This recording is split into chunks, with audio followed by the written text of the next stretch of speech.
ఈ మధ్య 2 రోజుల నుంచి నిహారిక, అలానే చైతన్య వాళ్ళిద్దరి విడాకుల గురించి ఇంటర్వ్యూ ఇచ్చింది కదా నిహారిక. సో, దానికి సంబంధించి అదే ఇంటర్వ్యూలో తనైతే నేను ఇన్ని రోజులు అనేసి ఇలా ఉంటాను. నా ఏజ్ 13 ఇప్పుడు. సో, నాకు మంచి పర్సన్ ఎదురైనప్పుడు ఖచ్చితంగా ఇంకొక పెళ్లి గురించి ఆలోచన చేస్తాను. మా డ్యాడీ మొత్తం నాకు ఫ్రీడమ్ ఇచ్చారు.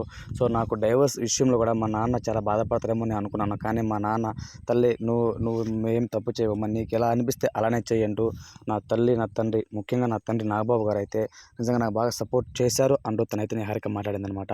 అసలు ఆ ఇంటర్వ్యూ నాకు తెలిసి ఇవ్వకుండా ఉంటే బాగుండేది. ఎందుకంటే తనకు డైవర్స్ అయిపోయే దగ్గర 1 ఇయర్ అయిపోతా ఉంది కాబట్టి ఈ టైంలో మళ్ళీ తను ఆ పాత విషయాలు రేకెత్తించడం అది ఎంతవరకు కరెక్టు. వాళ్ళ మాజీ హస్బెండ్ కూడా చైతన్య గారైతే చాలా ఘాటుగా అయితే రిప్లై ఇచ్చారనమాట.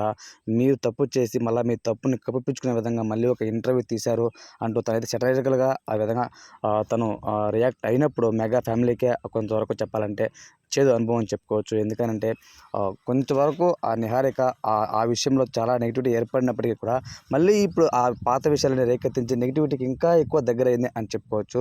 సో, అదే ఇంటర్వ్యూలో తను చెప్పినట్లు నాకు అనుకూలంగా నేను ఉన్నప్పుడు ఖచ్చితంగా నేను రెండో పెళ్లి చేసుకుంటానంటూ తనైతే చెప్పిందనమాట. సో, ఒక రకంగా చెప్పాలంటే ఈ యొక్క ఫస్ట్ పెళ్లి ద్వారా నేను చాలా మార్పులు, చేర్పులు చేసుకున్నాను. నా జీవితంలో చాలా వరకు నేను తెలుసుకున్నాను. ఎవరిని గుడ్డిగా నమ్మకూడదు. సో, మన మన తల్లి, మన తండ్రి తప్ప ఎవరు మనతో ఉండరు అని నేను నమ్మాను. సో, అందుకే ఈసారి మాత్రం అలాంటి తప్పులు ఏమీ చేయకుండా చూసుకుంటాను అంటూ తనైతే మాట్లాడిందనమాట. నిహారిక అయితే ఒక రకంగా చెప్పాలి అనంటే ఎంతో గ్రాండ్‌గా పెళ్లి చేసుకున్నాం కదా మేము.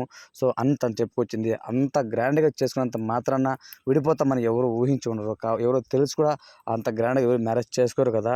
సో, మేమైతే అస్సలు ఊహించేది విడిపోతామని. కానీ అలాంటి సిట్యుయేషన్స్ వచ్చాయి మాకు అంటూ తనైతే మాట్లాడిందనమాట. సో, ఇప్పుడు చాలామంది అభిమానులు ఏంటంటే నిహారిక రెండో పెళ్ళికైతే సిద్ధమైపోయింది అంటూ కామెంట్స్ అయితే చేస్తున్నారు. ఓవరాల్‌గా నిహారిక అలానే అంటే నిహారిక రీసెంట్ ఇంటర్వ్యూ మీ అందరూ చూసే ఉంటారనమాట. సో, ఆ ఇంటర్వ్యూపై మీ ఒపీనియన్ ఏంటనేది కామెంట్ మీద తెలియచేయండి. Thank you. Thanks for watching.